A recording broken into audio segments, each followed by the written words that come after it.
感谢台湾人民共同写下了民主的新页，并向世界展现了对民主体制的珍惜。这是我们永不放弃的坚持。台湾告诉全世界，在民主和威权之间，我们选择站在民主这一边。中华民国台湾会继续和国际民主盟友并肩同行。As eleições presidenciais em Taiwan, que aconteceram no sábado passado, em vez de resultarem numa erosão das vozes mais soberanistas da ilha, apenas reforçaram a posição daqueles que consideram Taiwan um território independente.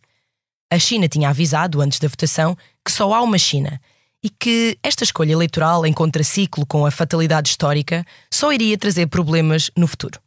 Aparentemente, os taiwaneses não prestaram muita atenção a esse aviso e elegeram William Lai, um defensor da independência da ilha. O som no início deste episódio foi retirado do canal do YouTube do jornal South China Morning Post e é parte do discurso de vitória de Lai, onde ele diz, entre outras coisas, que Taiwan vai continuar a caminhar lado a lado com as democracias do mundo e não com os autoritarismos. Mas China e Taiwan não estão exatamente relações cortadas. A ligação comercial entre ambas é enorme e não há sinais de que venha a abrandar. Cerca de 40% das exportações de Taiwan desembarcam na China e um quarto de tudo o que é consumido na ilha vem do continente. Enquanto os cidadãos de Taiwan gozam de uma democracia consolidada, com liberdades individuais e políticas em linha com as que existem no Ocidente, outros dois territórios que já foram colónias, Macau foi português e Hong Kong britânico, estão numa situação um pouco diferente. Ali, a influência da China já está instalada e há cada vez menos espaço de manobra para a oposição. Estamos reunidos para mais um episódio do Mundo a Seus Pés, o podcast semanal da secção de Internacional do Expresso. Eu sou a Ana França, jornalista da secção, e comigo para falar do tema de hoje tenho a Raquel Vaz Pinto, autora e investigadora do Instituto Português de Relações Internacionais da Universidade Nova, com um foco especial na região do Indo-Pacífico, e Jorge Menezes, advogado em Macau, deu aulas em Oxford e é conhecido pela defesa que fez dos deputados e candidatos pró-democratas desqualificados pelo governo de Macau de concorrer a eleições.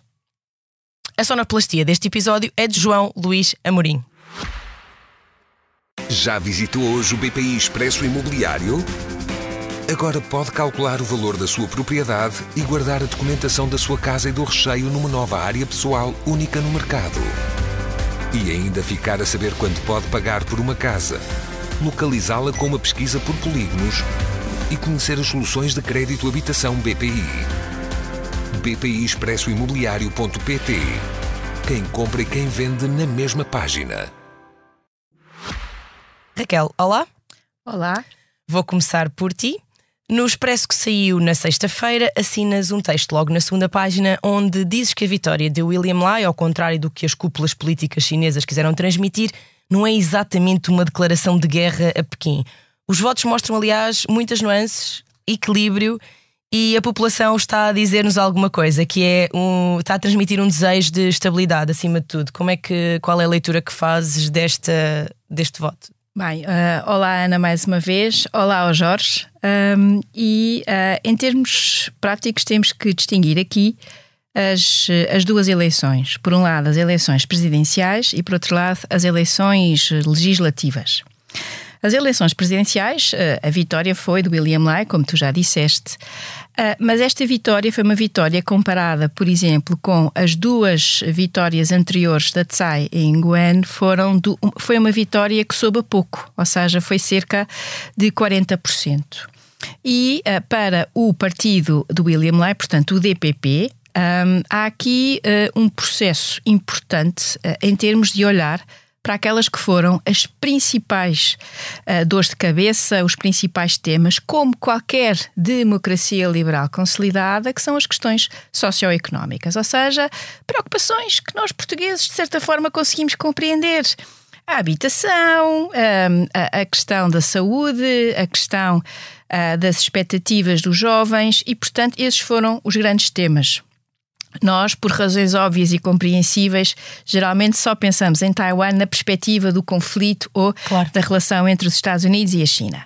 E eu diria que para o DPP poder pensar em renovar este mandato, vai ter que arrepiar caminho e vai ter que olhar para estes temas de forma muito prática. Sim, focar-se em outras coisas, não só na relação com a China, não é? Sim, nos problemas exatamente. Internos das... Há conversa numas mensagens que troquei com o António Caeiro, um dos nossos grandes especialistas sobre toda esta região. Ele enfatizava um ponto que é a questão dos jovens e o voto dos jovens naquele terceiro partido que foi fundado em 2019. Portanto, há de facto aqui uma maior nuance quando olhamos para o que saiu em termos do Parlamento. Ou seja, nós temos o Kuomintang, portanto, o partido que perdeu as presidenciais com 52 votos, temos o DPP com 51 e depois temos esse terceiro partido que tem aqui 8 votos. Eu imagino o que é que vai ser o entusiasmo, as negociações, a tentativa de atrair estes votos e depois temos 2 independentes que muitos analistas consideram que são muito próximos do Kuomintang. Portanto, na prática, o que temos é uma sociedade democrática, liberal, consolidada, que decidiu fazer um equilíbrio. E esse equilíbrio, na minha perspectiva, também está muito relacionado com 2 perguntas que são feitas a esta sociedade desde os anos 90. Há uma universidade, que é a Universidade de Shengqi, que tem um centro que estuda as eleições, que é ótimo, e tudo isto está online, é fácil de ver, portanto, de facto, temos acesso, é tudo transparente nesse sentido. E há a pergunta de como é que estes habitantes da ilha se sentem, qual é a sua identidade? E a pergunta é se sentem taiwaneses ou se sentem chineses ou as duas coisas. E isto é feito desde 92, as últimas foram em junho de 2023, portanto o ano passado, e cerca de 2/3 dos taiwaneses, consideram-se explicitamente taiwaneses. E depois cerca de 1/3 consideram-se taiwaneses e chineses.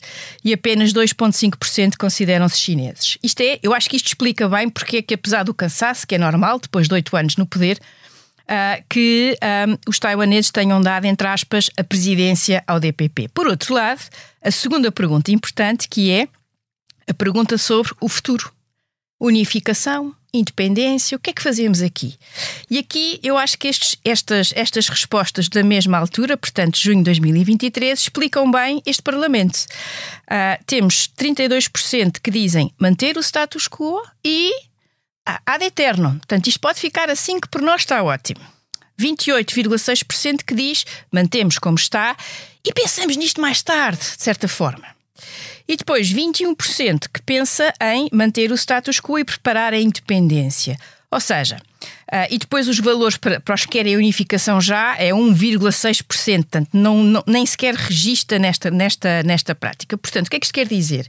Quer dizer que a sociedade taiwanesa certamente sente a sua democracia com imenso orgulho. Eu acho que esse é um fator muito importante, mas por outro lado também tem muita consciência de que estes anos, e em particular este início do terceiro mandato de Xi Jinping, mais assertivo ou ainda mais assertivo, também lhes pode trazer aqui imensos problemas, também pelas questões económicas que tu falaste, da relação importante que existe entre os dois lados. E os chips, não é?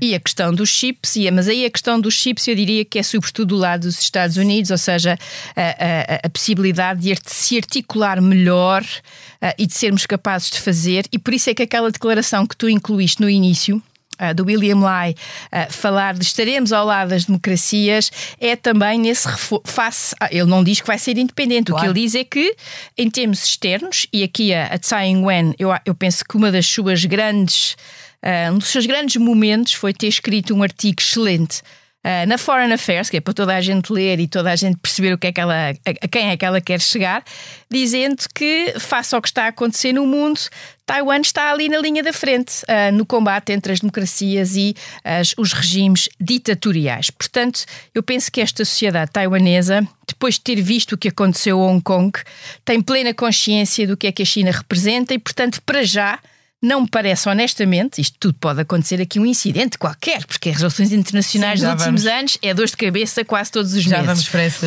Mas, portanto, eu penso que é muito mais, é uma nuance. E, sobretudo, um ponto que para nós nos passa muito ao lado. Taiwan é uma democracia, eu digo isto muitas vezes, democracia liberal plena, consolidada, e portanto, se estes partidos que aceitam este regime e que participam neste regime político tão importante querem ganhar as próximas eleições, vão ter que responder às expectativas e aos problemas dos seus eleitores. E os problemas são estes. Ao contrário dos outros países que não têm de se preocupar com eleições. Não. Aliás, a palavra eleições dá logo problemas epidérmicos para muitos. Jorge, ao contrário do que a Raquel acabou de dizer, ou seja, de Taiwan ser uma democracia consolidada, tu vives em Macau, há muito que és observador dessa realidade, que até foste analisando em várias crónicas para jornais da região e também para o Jornal Público aqui de Portugal ao longo dos anos. Nas mensagens de preparação para este episódio, partilhaste uma coisa que eu achei muito interessante. Dizias que já não és assim tão solicitado para dar a tua opinião sobre o que se passa em Macau. Porquê que achas que isso acontece ou não acontece, melhor dizendo? Não sei qual é que é a tua leitura de porque é que deixaste de ser assim tão solicitado para partilhar as tuas opiniões, que são, como sabemos, pró-democracia. Olá Ana e olá Raquel, muito obrigado por me teres convidado. Olha, eu acho que é mais um pequeno traço do novo retrato do que é Macau. Macau, de facto, tornou-se uma sociedade escurecida, especialmente na sequência do que aconteceu em Hong Kong. Já vinha sendo uma sociedade que ia perdendo aquilo que caracteriza, o que a Raquel estava a dizer que caracteriza Taiwan, ser uma sociedade livre e democrática. Macau nunca foi, mas depois dos incidentes de 2019 em Hong Kong, a China entrou em paranoia e as pessoas de Macau, que são subservientes à China, não têm autonomia nem pessoal nem política, tornaram-se mais papistas que o Papa e portanto criou-se um clima em Macau de medo que afetou a liberdade de imprensa em Macau através de fenómenos de autocensura e também, se necessário, censura imposta, mas essencialmente de autocensura, e isso refletiu-se em várias dimensões. Uma, deste o exemplo do meu caso, que eu estenderia mais 2 ou 3 pessoas que reuniam as circunstâncias pessoais e fáticas, profissionais, digamos assim, para poderem falar em Macau. Porque Macau é uma cidade muito pequena e o poder político e económico são praticamente um e o mesmo. E, portanto, quem arranja problemas com um, arranja problemas para a vida. E, portanto, poucas pessoas poderiam falar. Preciso ser justo também e perceber porque é que muitos não poderiam. Mas o que aconteceu não foi propriamente dizer que agora sou menos solicitado. Deixei de ser solicitado de todo. Há 6 meses que ninguém me contacta. Nos últimos 4 anos terei sido contactado 3 ou 4 vezes, enquanto no passado era contactado, se eu disser, 1 a 2 vezes por semana, não estou a exagerar. Portanto, houve aqui uma mudança completa de paradigma, quer na televisão, quer na rádio, quer na imprensa escrita. Isso nota-se, por exemplo, também noutros fenómenos. Isto é uma mera expressão do novo Macau. Nas redes sociais, hoje em dia já não há debates. Antes havia debates acérrimos nas redes sociais sobre, por exemplo, o que estava a acontecer em Hong Kong, e as pessoas exprimiam-se com muita intensidade, por vezes até, manifestando opiniões contra e a favor da China, contra e a favor de Hong Kong, do que estava a passar em Hong Kong. Isso morreu, e designadamente sobre estas eleições de Taiwan. Em Macau não passaria na cabeça de ninguém vir celebrar, por exemplo, a vitória do William Lai. Basta dizer que, por exemplo, dos 5 jornais em língua não chinesa, em língua inglesa e portuguesa, só o Macau Daily Times, é que teve manchete sobre a eleição de Taiwan. Os outros não. De resto, houve hoje Macau, que tinha nota de rodapé em que o título era China, vitórias e derrotas, ou o que venceu e o que perdeu. Não era a China, não era Taiwan. Portanto, isto é um sinal de um apagamento daquilo que era uma sociedade relativamente livre e que foi deixando de ser. Hoje em dia, é preciso perceber que foi aprovada a Lei de Segurança Nacional em Macau, uma nova Lei de Segurança Nacional em Macau, em maio de 2023, na sequência da que foi aprovada em Hong Kong, creio que em 2020. Em Hong Kong, sim. E que criou um clima justificado de medo, porque a crítica hoje em dia é polida com muitos anos de prisão, podem ser 5, podem ser 10, podem ser 15. Quem disser que o Xi Jinping é um ditador, como ele é, pode ser preso por violar a Lei de Segurança Nacional. Quem disser que a China é uma autocracia, como pode ter um processo de crime por violação da Lei de Segurança Nacional, e o mesmo acontecerá a quem criticar. Talvez até coisas menos graves que essa, não é? Até coisas menos graves que essa, claro. E, portanto, há um clima justificado de medo, e as pessoas não existem para ser heróis, as pessoas existem para fazer uma vida normal, claro, que afeta não só a liberdade política, como afeta o dia-a-dia. Afeta as pessoas que são convidadas para falar em Macau, para apresentar livros, os livros que são escritos, as pessoas são entrevistadas, e, portanto, afeta a própria sociedade civil E por isso, quando a Raquel estava a falar daquilo que Taiwan é e da sua identidade, que é uma coisa muito interessante, tem muito mais a ver do que a política, e isso nota-se em Macau e em Hong Kong, de maneiras diferentes, naturalmente. Depois a pergunta que já respondeste, a minha pergunta a seguir era se as pessoas por aí falaram dos resultados das eleições, se houve algum entusiasmo com isso, se os jornais analisaram a vitória do William Lai, mas acabaste por nos explicar que não. Falou-se, ou seja, que não houve um grande interesse. A televisão, por exemplo, cobriu as eleições, as sondagens, os discursos, dependendo também de quem é o pivô, dependendo também de quem é que está a escrever os artigos. Não foi apagado. Agora, a imprensa em língua chinesa, como se sabe, não tem, tirando um caso em Macau, não tem credibilidade, é completamente preconceituosa para o Pequim. Em Hong Kong é uma coisa similar. Especialmente desde que o jornal, o Apple Daily do Jimmy Lai, que está a ser preso, está a ser julgado, foi encerrado.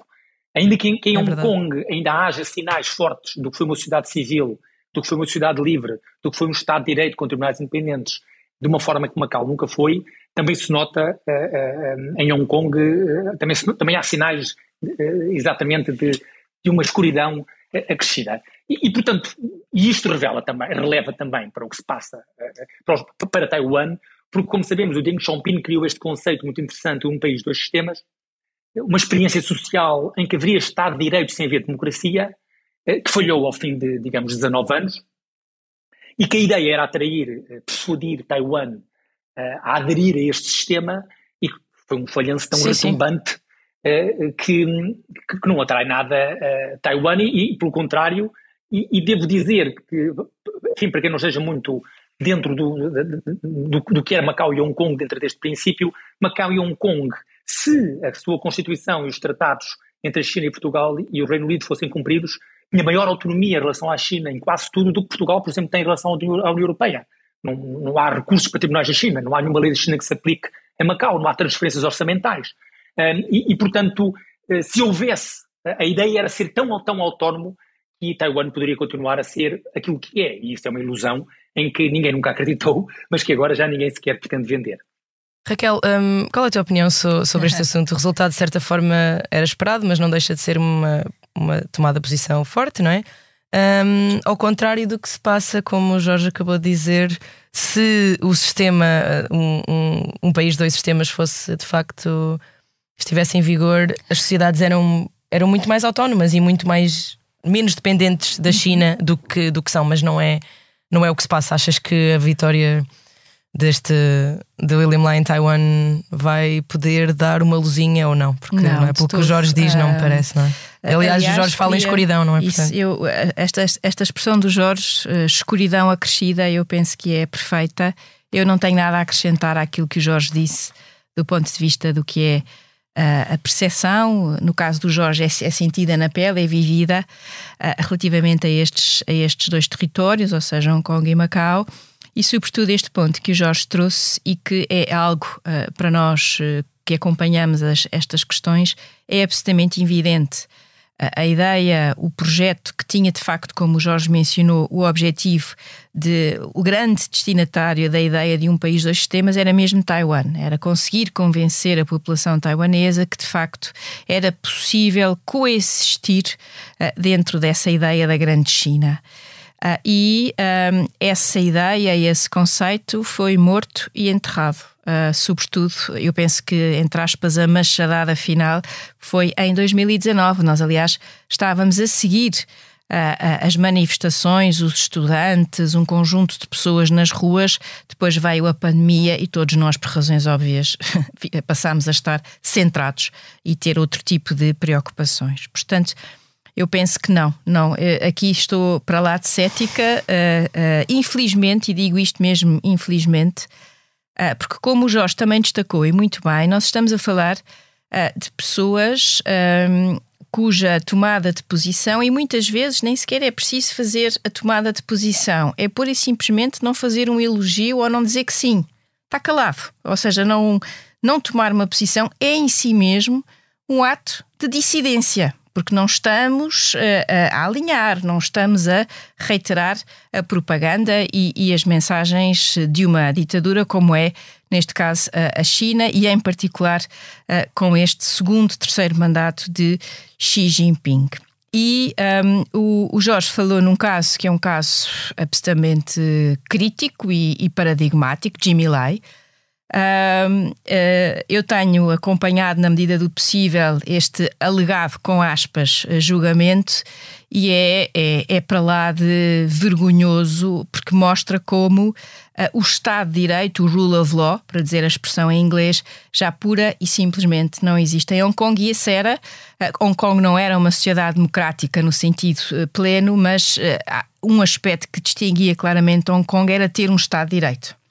E hoje em dia isso já não se verifica e, portanto, se seguimos e penamos e sofremos com o que acontece a outros dissidentes pelo mundo fora, o pobre do Alexei Navalny e tantos outros, também não podemos deixar esquecer e não podemos não prestar atenção a uma figura que foi tão importante para a democracia e para a sociedade civil em Hong Kong como é Jimmy Lai.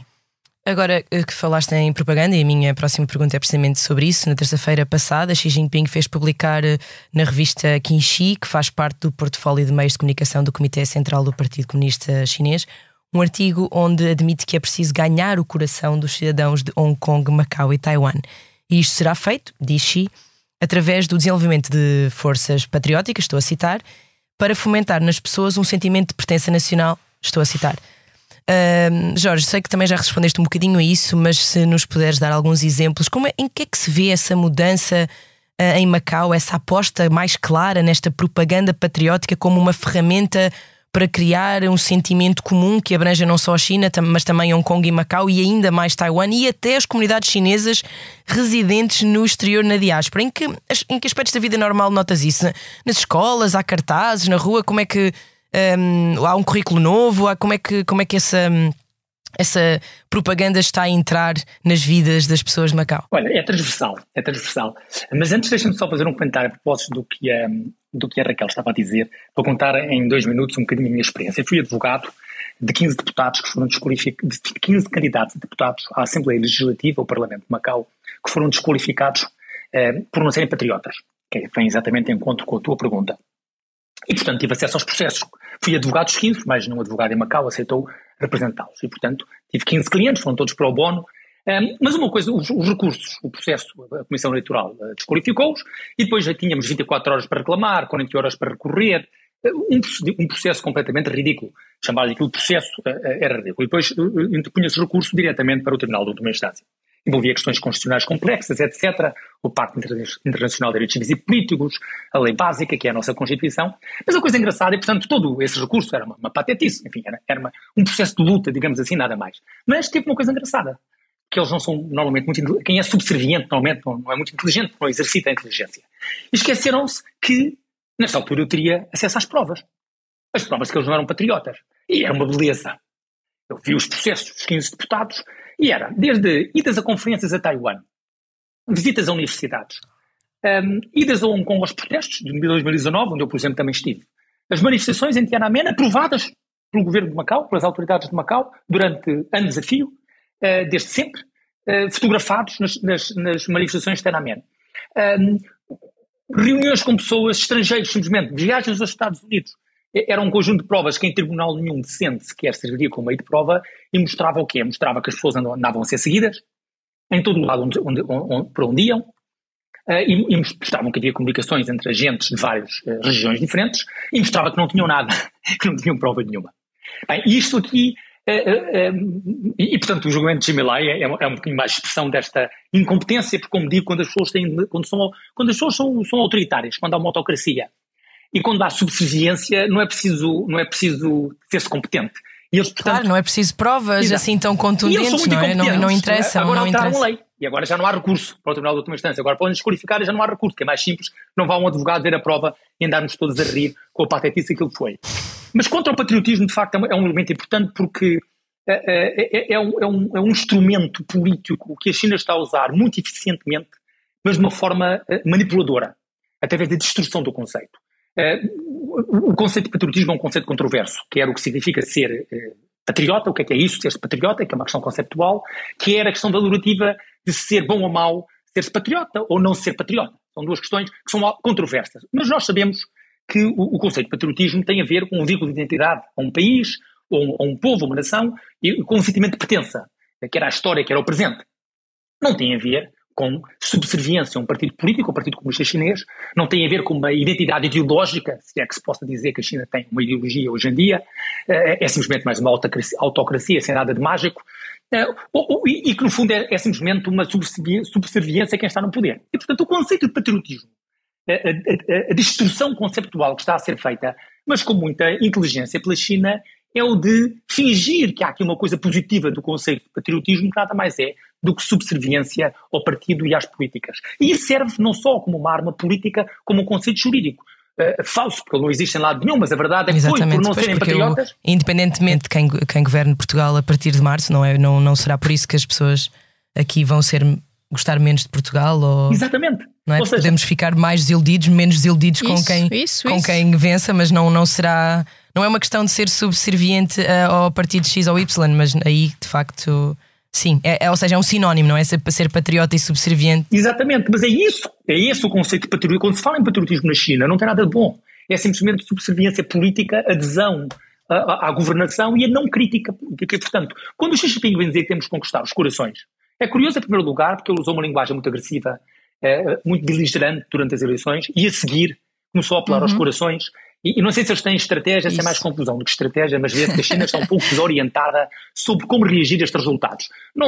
Comparando com o que aconteceu quando a Pelosi foi visitar Taiwan, não está a suceder nada, que é uma coisa curiosa, e que a Raquel saberá certamente interpretar melhor do que eu esta distinção de comportamentos da China antes e depois das eleições.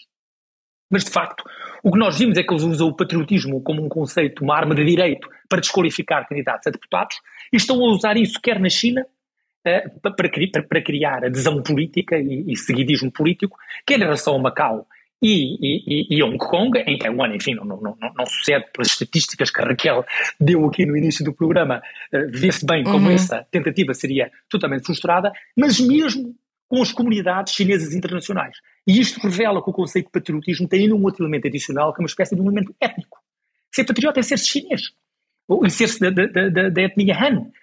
Por exemplo, se falarmos no Brasil e nos Estados Unidos, com todas as tensões rássicas, etc., que têm, ser-se patriota, quem for patriota para apoiar o Brasil no Mundial de Futebol, por exemplo, não tem a ver com um elemento étnico. E, portanto, isto é perigoso. Como sabemos, é perigoso. E, portanto, este conceito de patriotismo é um falso conceito, é uma manifestação conceptual que é verde por fora, vermelha por dentro. Uma melancia. São os longos braços do Estado chinês no resto do mundo. Exatamente. Raquel quer responder ao Jorge porque é que a China não respondeu a estas eleições ainda, pelos vistos, como nos últimos anos. Temos visto os navios aproximam-se, depois nos aproximam, depois há exercícios militares. Não tem, nesta semana que quase passou, já passou, não tem havido assim uma grande resposta. Ainda estamos à espera disso? Enfim, de facto, tentar compreender a estratégia ou a falta dela de Xi Jinping para este tema é difícil, mas a tomada, eu diria que para já não houve esta reação. Eu penso que Beijing ainda está a tentar digerir todas estas e está a tentar perceber, sobretudo com o Kuomintang, o que é que falhou, não é? E tentar compreender e tentar também perceber como é que vai daqui para a frente fazer a gestão, sobretudo no Parlamento, ou seja, porque mesmo este Kuomintang de hoje é muito diferente do Kuomintang de há uns anos, e portanto também houve aqui uma certa evolução no sentido de ir ao encontro daquilo que é hoje a sociedade taiwanesa, mas eu apostaria mais, para já não, até porque estamos neste momento numa fase muito complicada a nível internacional e a Coreia do Norte também tem estado a dar uns ares da sua graça que a mim sinceramente também me preocupa muito, mas sobretudo a tomada de posse é dia 20 de maio. Eu até lá é muito tempo e a China vai ter muito tempo para manter esta campanha fortíssima de desinformação, de fake news, de fazer esta dicotomia guerra-paz, paz-guerra. Dito isto, também me parece que há aqui há também uma consciência por parte da China de que este ano, em particular, há eleições nos Estados Unidos. Se é verdade que também há uma rivalidade sistémica assumida entre os dois países, este é aquele ano no qual o presidente em exercício não pode ficar, não é ficar mal na fotografia, é ficar ligeiramente mal na fotografia. Portanto, em termos muito práticos, essa pode ser uma explicação que ajude a que a China não faça, pelo menos, esta resposta imediata, como foi a quando, e como o Jorge já disse, a Nancy Pelosi, que foi a Taiwan e por aí fora. Portanto, também, por outro lado, tudo aquilo que está a acontecer no Mar Vermelho, ou seja, tudo aquilo que está a acontecer com os ataques dos Houthis, enfim, assim de forma genérica, e reparem como a China tem estado bastante silenciosa. Isto porque, quer goste ou não dos Estados Unidos, e como imaginamos, em termos de liderança, há aqui muito lado para conversar. O que é facto é que a China precisa que aquela rota se mantenha, porque aquela rota é importantíssima para os produtos chineses chegarem à Europa. Ou pelo menos chegarem de forma mais rápida, barata e competitiva. Portanto, neste momento, mesmo com tudo o que está a acontecer, a questão da liberdade de navegação, que é assumida pelos Estados Unidos a nível internacional, e esse é um facto que não há sequer discussão e conversa, também pode ajudar aqui introduzir aqui alguma calma. Mas, sinceramente, a mim preocupa muito mais o agrevar das questões internas na China. Ou seja, eu acho que é isso que vai de certa forma ditar como é que se mede a resposta, como é que se mede esta mensagem, se ela se torna mais assertiva, se ela se torna mais forte, se regressa àquela lógica anterior da guerra de um lado, paz do outro entre os dois candidatos, como se fosse só isso. E a China neste momento atravessa imensos problemas económicos, problemas sociais, purgas nas Forças Armadas, toda aquela novela absolutamente extraordinária que assistimos do Ministro dos Negócios Estrangeiros que estava e depois deixou de estar e depois foi erradicada as fotografias, deixou de estar no site, tudo. E depois de seguida, como se isto não bastasse, o Ministro da Defesa também desaparece. E foram duas figuras muito escolhidas à imagem, ou pelo menos ao registro de Xi Jinping, e portanto há aqui muitas coisas, nós não prestamos atenção suficiente àquilo que acontece dentro da China. Também, em bom rigor, o regime não ajuda. Não é fácil. Mas essa questão é interessante porque se calhar Xi pode ter aquela tentação clássica. Isso é o que me preocupa. De criar ou seja, uma manobra clássica de muitos ditadores, de criar um problema externo para evitar lidar com todos os que se empilham internamente. Exatamente. Eu vi recentemente uma reportagem na CNN que me espantou, porque a China é mesmo muito longe dos Estados Unidos, não é? Como nós sabemos, e há chineses a usar a rota dos sul-americanos para entrar nos Estados Unidos. Voam para o Equador, que não exige visto, e fazem aquele caminho absolutamente tenebroso até aos Estados Unidos. E o que eles dizem, falam também da democracia, mas eles dizem que é assim, há mesmo problemas económicos muito complicados neste momento para as pessoas que não fazem parte de uma elite. E não estava à espera de ver tantos chineses numa reportagem. Pensei que fosse um fenómeno pequeno, mas já são cada vez mais. E aliás, há cidades no Equador onde os hostels, onde eles ficam à espera dos passadores, não é? Dos contrabandistas, os hostels já são de chineses. A comunidade já está economicamente a adaptar-se a esta rota. Realidade. Sim.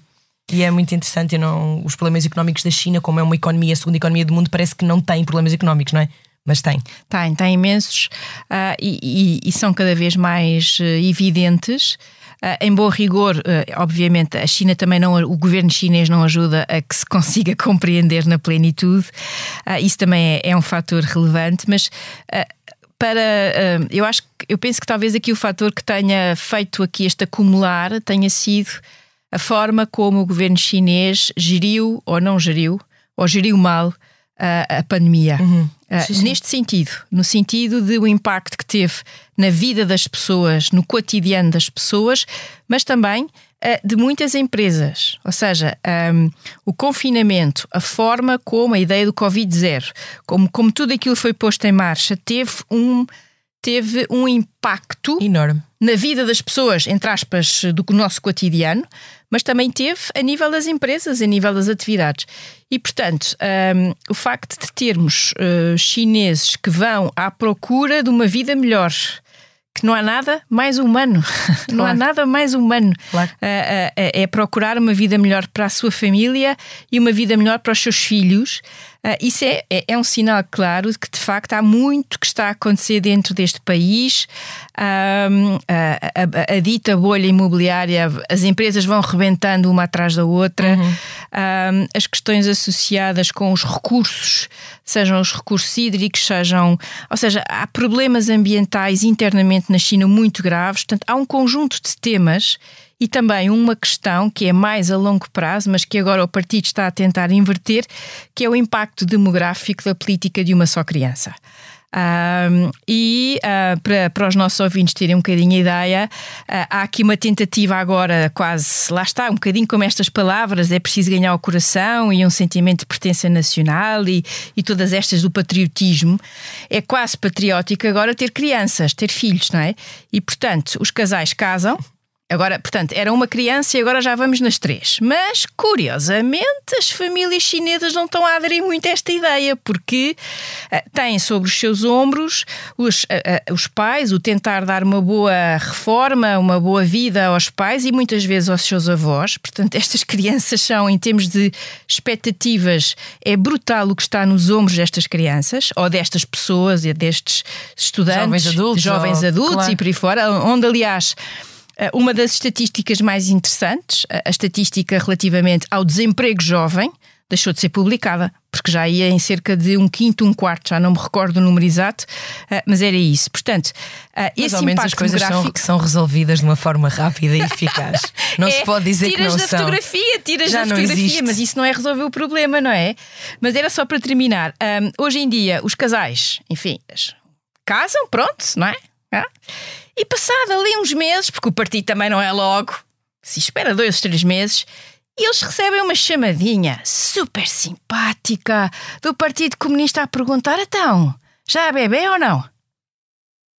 E este tipo de pressão social, sobretudo, eu diria, para uma parte da sociedade chinesa, que mais cedo ou mais tarde, de forma pior ou melhor, a insatisfação vai crescer e muito, que é as mulheres na sociedade chinesa. Ou seja, as mulheres que queiram fazer uma carreira profissional, as mulheres que não querem casar, as mulheres que não querem ter filhos, vão ser socialmente ou politicamente ou do ponto de vista do partido, porque aqui é um bocadinho a mesma coisa, muito, muito coagidas. E chegamos ao fim de mais um episódio, mas antes tenho as perguntas da praxe. Raquel, traz-nos algum objeto cultural que possa ajudar os nossos ouvintes, que possam querer entender mais sobre a China, sobre Taiwan, algum filme, algum livro, alguma coisa que queiras deixar? Vou já dizer que falámos muito de liberdade hoje, eu tomei liberdades nesta resposta. Ok. E, portanto, o objeto cultural é na verdade um museu que eu trago, que é o Museu do Palácio Nacional em Taipei. Museu que a mim sempre que me perguntam para conhecer a China, por onde é que se começa? Eu respondo sempre que é Taipei. Taipei e este museu em concreto, porque é um museu onde estão grandes tesouros, a parte cultural, a parte artística daquilo que era a China imperial até 1949. Portanto, quem possa, quem queira, eu penso que nos ajuda muito a compreender do lado da China esta ideia de que um dia a unificação será possível e tal, e por outro lado a forma como os próprios taiwaneses lidam com esta herança, se nos anos anteriores era uma herança assumida, hoje em dia é uma herança interessante, importante, mas a sociedade sente-se cada vez mais taiwanesa e menos chinesa. Portanto, é muito curioso nesse aspecto. Portanto, Jorge, desculpa, se calhar, mas trouxe o museu todo, que é para as pessoas se entusiasmarem com isto. E suponho que a tua viagem sem restrições financeiras ou de tempo fosse para aqueles lados, não? Olha, não. Aqui também decidi inovar. Okay. Pensei imenso sobre isto. Eu ando numa fase muito mediterrânea, que é verdade. Mas se não tivesse restrições de tempo, restrições de dinheiro, e pudesse basicamente não trabalhar durante uns bons meses, eu fazia uma viagem que gostava muito de fazer, que era conhecer, andar, caminhar, fazer os trilhos de todos os parques nacionais nos Estados Unidos da América. Toma! Jorge. Olha, Ana, eu não trouxe nenhum elemento cultural porque não percebi que a pergunta se aplicasse a mim. Mas eu, portanto, respondo só à segunda. Peço desculpa, não vou tentar inventar agora. Ficas incluído na minha, se não te importas. Rapidamente, eu adoto a da Raquel, porque acho que é um... Exato, está resolvido. De facto, é um retrato da China que Xi Jinping gostaria de ter, que é da China Unida, digamos assim, é em parte um retrato disso. Mas eu, como tenho a minha vida centrada na Ásia, se eu pudesse decidir, eu iria com a minha mulher e com os meus filhos visitar 4 ou 5 pontos do Brasil, porque nenhum de nós ainda foi ao Brasil e gostaria imenso de lá ir. Se pudesse, naturalmente. Neste momento estás no Laos, certo? Neste momento estou em Vientiane, na capital do Laos. Exato. Aqui. Estás em trabalho? Estou em trabalho, sim. Senão eu ia pedir desculpa por interromper as férias, mas pronto, é só mais um bocadinho de trabalho que te coloquei sobre os ombros, portanto mas quando está, espero não ter interrompido. Quando se está em trabalho fora de portas é sempre um bocadinho de férias também. É verdade, o Laos é um país lindíssimo, estou cheia de saudades da Ásia, vivi aí 1 ano e as coisas são muito perto, aqui parece sempre muito longe, uma pessoa ir à Malásia é toda uma empreitada de vida. Mas quando eu vivia em Macau era 2 horas para o Vietnã, 2 horas para a Malásia, 2 horas para a Tailândia. Era um espetáculo. Estás com saudades? Estou com bastante saudades. E apesar de não ser, como dizer, uma tradição deste podcast, também vou dizer que desta vez onde é que eu ia, e era mesmo de regresso à Ásia, que não conheço tudo. Não conheço a Malásia, por exemplo. Serás muito bem-vinda. Mas gostava muito. Obrigada aos nossos convidados, ao João Luís Amorim pela edição técnica deste episódio e a todos os que desse lado continuam a acompanhar o nosso podcast semanalmente. Siga o Mundo a Seus Pés na sua plataforma preferida de podcasts e assim será avisado a cada vez que publicarmos um episódio novo. Obrigada e até breve.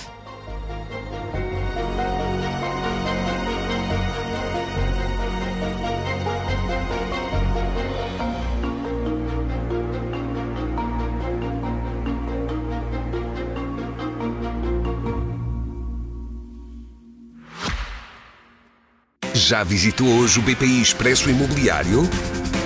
Agora pode calcular o valor da sua propriedade e guardar a documentação da sua casa e do recheio numa nova área pessoal única no mercado. E ainda ficar a saber quanto pode pagar por uma casa, localizá-la com uma pesquisa por polígonos e conhecer as soluções de crédito habitação BPI. BPI Expresso Imobiliário.pt. Quem compra e quem vende na mesma página.